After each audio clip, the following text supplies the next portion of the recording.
Hey, Lord of the Rings fans, welcome back to the channel. As you know, I got a box in the mail that included some pre-order stuff I got from Warhammer for the Lord of the Rings strategy battle game.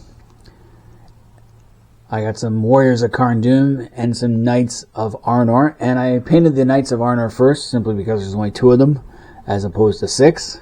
So I put them together and painted them up all in the span of like 3 days. Or 4 days, so not bad there. Well, let's take a closer look. So this is what they look like from the side. There's the front view. These are resin, which means they're really finely detailed. They are kind of fragile compared to plastic in some ways. Like I already broke off part of the hilt of one of the swords.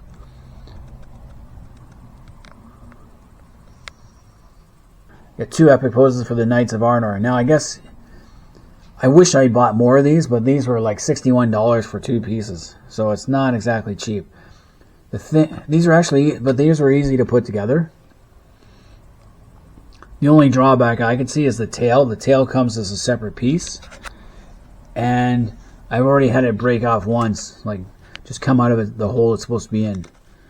So I imagine it's going to be the first thing that pops out if I ever drop it. And also these things aren't pegged to the base. In older models with cavalry pieces, the horses have a little peg and you can fit it into a hole. You usually find at the bottom of the base, but these bases don't have it. For example, my rider Rohan here, he's pegged in the horses. You see at the bottom there's places where you peg it, so it's never going to fall off.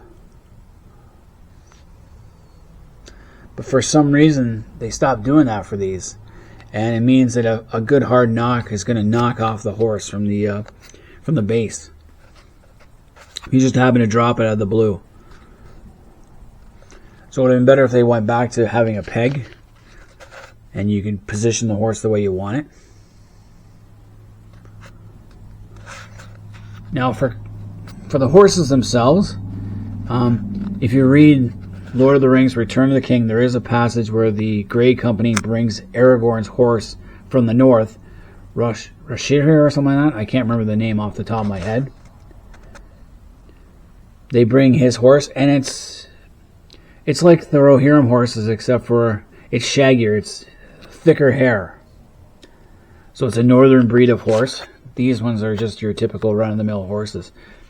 I don't know how you'd make one of these horses look shaggier or long-haired. Not sure if that just means the mane is longer haired or the whole. It's got a thicker coat because it's more used to the weather, the northern climate. So they could have made these horses a little more realistic that way. I just painted it grays. Well, one's a Fenian blue, like it's a different shade of gray. It's the only difference I did there. Now I know in the new Angmar Arnor book they got out, they paint these guys in green. I went with Middle-earth role-playing, which is my go-to. There's Middle-earth role-playing, the Arnor the People module, and then we have Empire the Witch King. And then I have Dark Major Rudar here. I have the whole set of these role-playing games from the 80s and early 90s before they lost the licensing thanks to Peter Jackson and his movies.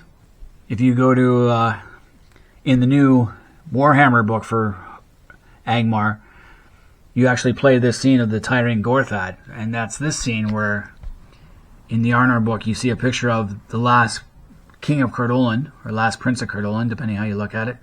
He is fighting the force of Angmar within the Barrow Downs. This one, the Witch King is talking to his warlord, who's a troll, and they are attacking the fortress of Fornost in the background. Just kind of see that in the background there. They're attacking a fortress. It's most likely Fornost, though it could also be Al-Mansul. And then this one is just a skirmish and a border keep but it's got some blood, what they call blood whites. Well, you could use that terror guy that Warhammer has as one of those. They're pretty cool pictures by Agnes McBride. So that's what I'm looking at when I do my Warhammer Lord of the Rings. I'm looking how I can meld the two together.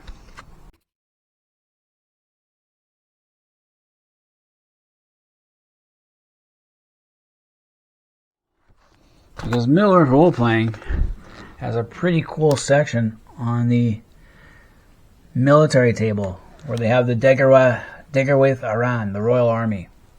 And it gives a description of what these guys look like. Royal soldiers wear black armor and black surcoat emblazoned with the symbol of Arthedain, 7 six-pointed stars arranged in a circle.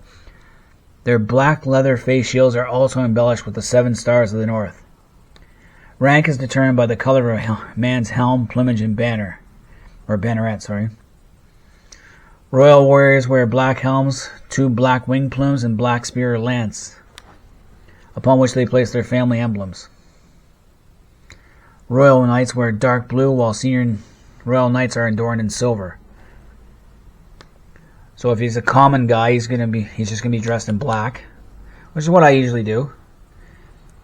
And the only thing I did to give homage to what Warhammer has is I made the blanket under the saddle green, a dark green, and gave this little ring around the helmet a green. Those are the only things I did to make it stand out for Warhammer. Now I have the Warriors of Arnor from before, and one of them I made into the Arthedain, and the others I gave red for Cardolan, because Cardolan literally means Land of the Red Hills. And then of course I have the captain and the bannerman, and then I have one of the kings, Arvedui, with Melbourne the Seer, and then I have the Rangers of the North in 4 poses. I also have the other Guardians of the Shire in a box set. I'm going to show that later, at a later date. Not to that point yet. Now, we're reading the Angmar book from what I can see from Middle-earth Gamer. He's a pretty cool guy from Australia, who has a podcast every Sunday, and he does just answers lots of questions. He's really into this game. I would go check him out anyway. Him and Zorp are the 2 main guys I watch. But from the Arnor book I can gather is that the Arnorians, they make a distinction between Warriors of Arnor and the Dunedain. Really, the Warriors of Arnor are Dunedain. For the most part, the Rangers of the North and the Warriors of Arnor are all either pure-blooded Dunedain, lesser Dunedain, so they're mixed blood, mixed race, or they are Eriadorian Northmen, who are strong, pretty tough in their own right. There would also be the odd Dunish, Eriadorian, Dunland type guy. Like the men of Bree are more related to the darker, swarthier men than they are to the Eriadorian Northmen. So there is distinct social groups, and the Dunedain are obviously the more powerful. But for the most part, the Warriors of Arnor would be Dunedain, or lesser Dunedain. And they can rise in rank, though at a certain point, when they get up into the Royal Guard, and to be a captain, you pretty much need to be a pure-blooded Dunedain. But anyway, I think these guys came out really well, the paint job. Now, I don't do shading and all that stuff. I just don't have time or patience or the manual dexterity with my fingers to do it.